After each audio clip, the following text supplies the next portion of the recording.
প্রাক্তন মুখ্যমন্ত্রী তিনি প্রাক্তন হতে চান না। মানে উনি কি ভাবছেন যে আমি ইস্তফা না দিলে উনি থেকে যাবেন? একজন মানুষ কতটা ক্ষমতা লোভী হতে পারে?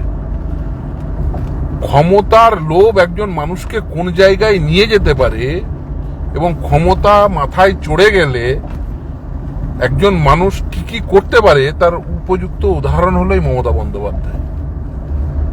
আপনি হেরেছেন, হাতটাকে গ্রহণ করুন। গোটা রাজ্যের মানুষ আপনাকে রিজেক্ট করেছে, রিজেক্ট, গণতান্ত্রিক উপায়ে প্রত্যেকে রিজেক্ট করেছে। এবং আমি বলতে বাধ্য হচ্ছি, মমতা বন্দ্যোপাধ্যায়ের এই হার,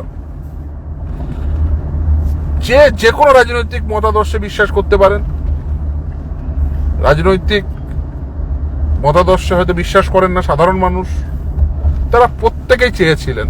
মানে ইনফ্যাক্ট আমি আজকে সারাদিন আদালতে বহু মানুষ তারা এসে দেখা করে যে স্যার, মানে এই জগদ্দল পাথর যে সরবে এটা ভাবতে পারিনি, এবং এ সরে গিয়ে যে কেউ আসতে পারত, এর সরা উচিত ছিল। এর পরেও একজন মানুষ কতটা ক্ষমতালোভী হতে পারে, ক্ষমতা পিপাসু হতে পারে? সে পদত্যাগ করবো কি ভেবে, যে পদত্যাগ না করলে কি মানে মুখ্যমন্ত্রী দেখে যাবে? এতটা নির্লজ্জ কেন রে বাবা? গোটা রাজ্যের মানুষ, প্রতিটি সেক্টরের মানুষ আপনাকে পরিত্যাগ করেছে, আপনার বিরুদ্ধে ভোট দিয়েছে, পরিত্রাণ চেয়েছে আপনার কাছ থেকে। ক্ষমতায় টিকে থাকার জন্য দুষ্কর্ম, দুর্নীতিগ্রস্ততা সব। আমি গুন্ডা কন্ট্রোল করি, এ কথা কে বলেছিলেন? আপনি বলেছিলেন মাননীয়। আপনি ক্ষমতায় থেকে একটার পর একটা দুর্নীতি হয়েছে, আপনি বলেছিলেন দুর্নীতিগ্রস্তদের আপনি টিকিট দেবেন না, টিকিট দিয়েছেন, দুর্নীতিগ্রস্তদের বাহবা দিয়েছেন। এবং শুধু তাই না, আপনি তাদের প্রত্যেককে ক্ষমতায়িত করেছেন, দুষ্কৃতীদের এবং দুর্বৃত্তদের। হ্যাঁ, অনেকে লিখছেন যে উনি বলেছেন পদত্যাগ দেবেন না, এটা হাস্যকর। হ্যাঁ ঠিকই, হাস্যকর, মানে একদমই অত্যন্ত হাস্যকর। এবং এই হাস্যকরের জায়গায় নিজেকে নিয়ে গেছেন। আসলে এক সময় তো ওনাকে নিয়ে আমি, যেহেতু ওনার বিরুদ্ধে অনেক মামলা করেছি সরকারের বিরুদ্ধে, এবং দেখেছি সেখানে কিভাবে একজন মানুষ দুর্নীতিগ্রস্ত হয়ে উঠেছে। কোনো প্রয়োজন ছিল না। মমতা বন্দ্যোপাধ্যায়ের হাতে এই ক্ষমতা ছিল, তার কারণ তিনি দলের মাথা ছিলেন, তিনি আবার প্রশাসনের মাথা ছিলেন। তিনি চাইলে পশ্চিমবঙ্গকে অনেকটা আগিয়ে নিয়ে যেতে পারতেন, তার কারণ তার কোনো কম্পালশন ছিল না। তিনি যা সিদ্ধান্ত গ্রহণ করতেন সেটাই আলটিমেট সিদ্ধান্ত হতো। ফলে পশ্চিমবঙ্গকে অনেকটা আগিয়ে নিয়ে যেতে পারতেন, শিক্ষা থেকে শুরু করে, স্বাস্থ্য থেকে শুরু করে, কর্মসংস্থানের প্রশ্নে। কিন্তু তিনি সেটাকে ভালো কাজে ব্যবহার করার বদলে, হ্যাঁ একজন লিখছেন ডিএ কেসের জন্য, হ্যাঁ একদমই, তো তিনি সেটাকে ভালো কাজে ব্যবহার করার বদলে তিনি খারাপ কাজে ব্যবহার করেছেন। তিনি ক্ষমতাটিকে নিয়ে বেসিক্যালি ব্যক্তি স্বার্থে ব্যবহার করেছেন। পরিবার, তার সঙ্গে ঘোরা মানুষজন, তাদের জন্য ব্যবহার করেছেন। তিনি যদি চাইতেন, তিনি মনে করলে এই ক্ষমতাটি মানুষের স্বার্থে, পশ্চিমবঙ্গবাসীর স্বার্থে যদি ব্যবহার করতেন, তাহলে পশ্চিমবঙ্গ গত 15 বছর অনেকটা এগিয়ে যেত। কিন্তু দুর্ভাগ্য, পশ্চিমবঙ্গকে আজ থেকে 15 বছর আগে যেখানে ছিল তার থেকে অনেকটা পিছিয়ে দেওয়া হয়েছে। আমাদের সকলকে মিলেই পশ্চিমবঙ্গ তৈরি করতে হবে আগামী দিনে। এবং আমি আহ্বান করব, এই সময়কালের মধ্যে দু একটা বিচ্ছিন্ন চিত্র এসছে যে হয়তো কিছু পার্টি অফিস বা কিছু মানুষজন হয়তো আক্রান্ত হয়েছেন। যদিও আমি মনে করি যে প্রতিটি রাজনৈতিক দল, তৃণমূল বিরোধী প্রতিটি রাজনৈতিক দল অত্যন্ত সংযত আচরণ করছেন। তার কারণ নেতারাও দেখছি তারাও অত্যন্ত সংযত আচরণ করছেন, সংযত বক্তব্য রেখেছেন।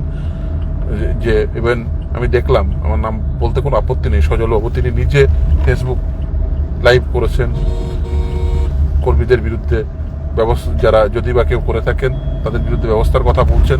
অত্যন্ত পজিটিভ একটি দিক। আমি শ্রমিক বাবুকেও বলতে শুনেছি, অনেককেই বলতে শুনেছি, এবং আমি ইভেন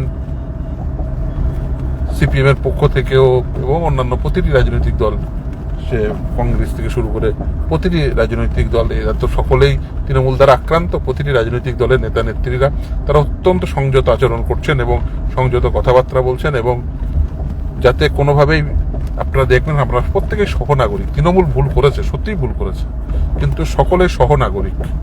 আমরা যেন এই ব্যক্তিগত সৌহার্দ্য বজায় রাখি, কাউকে কেউ আক্রমণ করবেন না, কোনো পার্টি অফিস ভাঙচুর করবেন না, কারোর বাড়ি ভাঙচুর করবেন না, প্রত্যেকে সংযত আচরণ করুন। প্রত্যেকে নিশ্চিতভাবে তারা ভুল করেছে, অনেক ভুল করেছে। আর আমি জানি আপনাদের হয়তো অনেকেই বলছেন, ব্যক্তিগতভাবে ফোন করে বলছেন যে স্যার রাগ হচ্ছে, আপনি বলছেন সংযত হতে, রাগ হচ্ছে। তারা হয়তো তৃণমূল বিরোধী, তারা যে সবাই শাসক দলের তা না, তৃণমূল বিরোধী মানে বর্তমান শাসক দলের যারা শাসক ক্ষমতায় এসছেন বা শাসন ক্ষমতায় বর্তমানে এসছেন, বা অন্য রাজনৈতিক দলের যারা তৃণমূলের দ্বারা আক্রান্ত হয়েছেন, তারা সকলেই সংযত আচরণ করছেন। তারা রাগ হচ্ছে, প্রত্যেকে বুঝতে পারছি যে, কিন্তু সকলকে আমি আহ্বান করব যে আপনারা সংযত আচরণ করুন।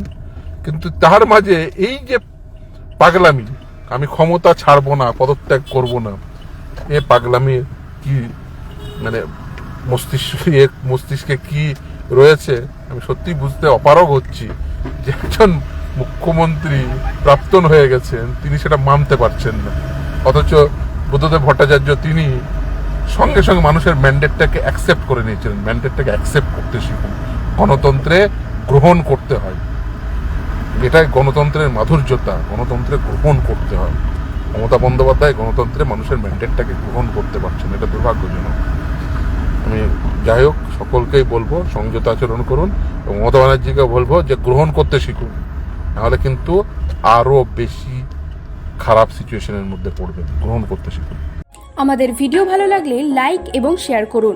কমেন্ট সেকশনে গিয়ে জানান আপনাদের মতামত। আরও ভিডিও পেতে আমাদের চ্যানেল সাবস্ক্রাইব করুন এবং প্রতি মুহূর্তে খবরের আপডেট পেতে প্রেস করুন বেল আইকন।